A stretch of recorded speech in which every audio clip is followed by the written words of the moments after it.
Bonjour, aujourd'hui je vais vous expliquer comment réaliser un colombage ou portique en chaîne. Pour commencer, nous allons réaliser les plans, soit avec un logiciel ou avec une règle et un crayon.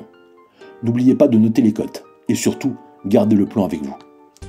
Pour le colombage que j'ai dessiné, nous aurons besoin d'une poutre de 15 par 20 par 440 cm, deux poutres de 15 par 15 par 190 cm et enfin de deux poutres 10 par 10 par 105 cm.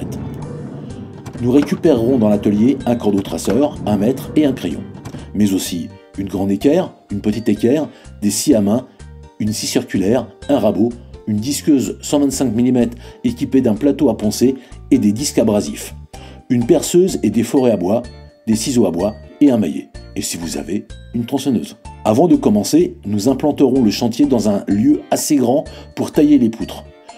Prenez le temps d'implanter au sol avant de poser les poutres et surtout, n'oubliez pas de poser les poutres sur des chutes de tasseaux, sinon, gare aux doigts.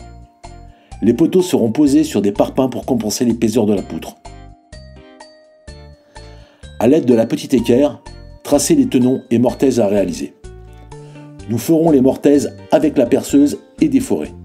Les personnes qui possèdent une mortaiseuse iront beaucoup plus vite.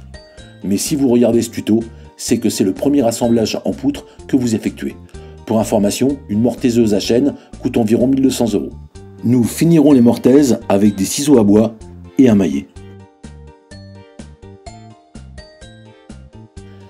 Pour les tenons, la scie circulaire va faire tout le travail. Soyez précis dans vos coupes. Servez-vous de la hauteur de lame sur la scie circulaire. Pour les liens, placez les poteaux dans la poutre et mettez les liens en place. Pour tracer les tenons, et vous n'aurez plus qu'à les couper.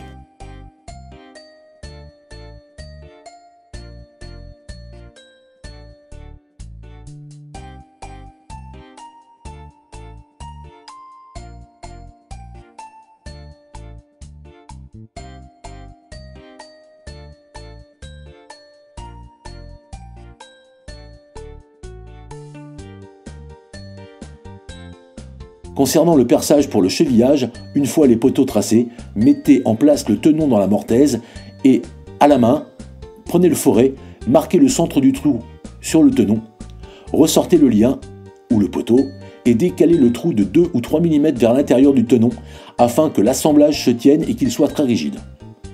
Reste à raboter les poutres sur toutes les faces visibles et ensuite poncez avec la petite disqueuse pour effacer les marques des fers avec des disques abrasifs de 60.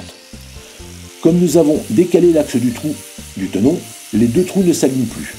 Pour ne pas avoir à taper trop fort et éclater la cheville, pensez à poncer la cheville en biseau afin qu'elle rentre facilement dans l'assemblage. Reste à assembler le tout sur place, sinon ça risque d'être lourd à déplacer.